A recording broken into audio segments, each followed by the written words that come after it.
Welcome back to the fifth round. As always, I'm Steven Moustaris. And man, what a wild fight weekend we had for us fight fans over the weekend. Holy shit, man. Like, between Bellator, the UFC, and boxing last night, celebrity boxing, I should say. It was a wild night. Very entertaining for sure, all around, all aspects. And man, I just wanted to dive in real quick on this Robert Whittaker and Kelvin Gastelum fight last night. Like, shit, son. That was I've thought about it already. Robert Whittaker has had some very, very, very, very, very dominant performances and some very special ones. And was last night his best one? Maybe, for sure, maybe. Who knows? Like, it was very, very impressive. I thought what he did to Jared Cannonier and Darren Till was almost just as impressive. But for what he for that fight last night, just all around classic. You're gonna see it everywhere today. Everybody's gonna be breaking it down, talking about it. And I just kind of wanted to my first take on it was like I kind of thought that Robert would win last night. I thought it'd be really tough for Kelvin to win. I didn't think either of them were gonna finish each other, so I kind of thought the decision would go Robert's way, good old Bobby Knuckles' way. But dude, I'm sitting here thinking, and I'm like, damn, man, I feel like Robert Whittaker has been way more active than Israel Adesanya. Like, don't get me wrong, Izzy went up for the double chomp. The chomp chomp is what they like to say, and he failed and whatnot. I get it, and he has beat a lot of top guys. He's beat Robert Whittaker. But then it had me sitting there thinking, like, dude, I feel like Robert Whittaker is literally wiping out the division himself for Israel Adesanya. Like, dude, Israel doesn't have to fight any of these guys thanks to this man.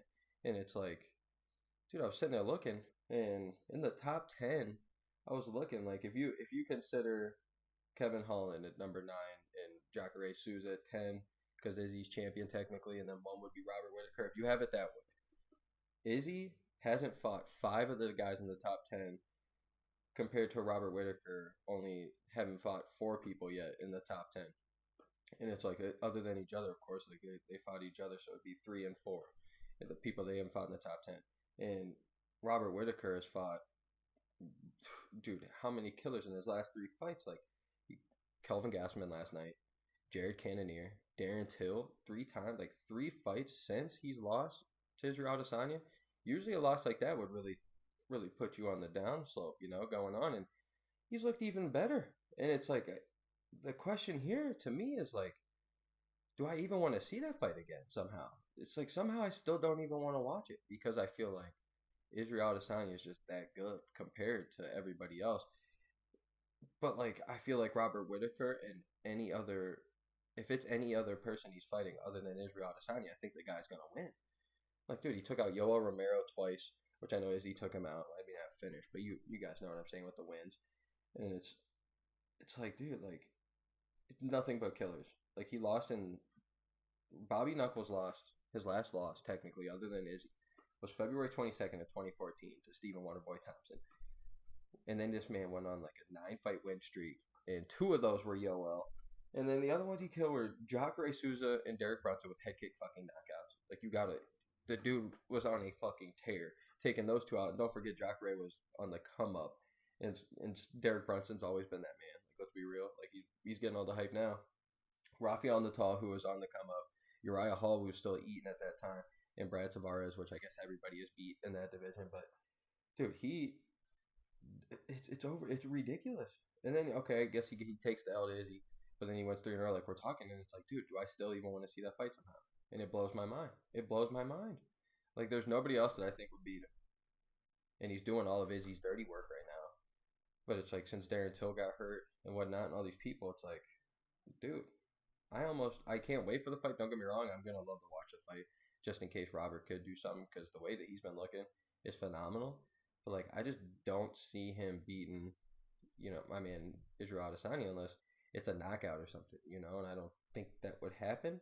So, I don't know. It was a hell of a fight. Robert Whittaker, you're my dude. Bobby Knuckles, you're my guy. Definitely probably my favorite fighter in the division. And, dude, you're more impressive than anything. But the question still raises to this day, do I even want to see this Israel Adesanya versus Robert Whittaker 2, even though it's literally the only fight out there? I get Marvin Vettori and whatnot, but I don't want to even see Robert Whittaker fight that man. Like, he would destroy him, in my opinion. And I think same with Izzy. Izzy would destroy everybody. It's almost like it's almost like the I'm trying to think of the best. I would like to say Kane versus JDS, but JDS got the lucky knockout, and Kane put two whoopings on him. But it Loki could be like that, even though I'm trying to think of a better one. Daniel Cormier, John Jones, I guess would be exactly it. Is Robert Whittaker is going to beat anybody in the division not named Israel Adesanya, and Israel Adesanya is probably going to beat everybody. So it's like it's just crazy, man. It's wild, and I can't wait to see what happens. But it was overall a massive performance last night. Even Kelvin had some good fight in him. It wasn't like he was just walked all over it. It was just a phenomenal fight. So, but this has been the fifth round. Steve Moustaris as always. Everybody have a good one.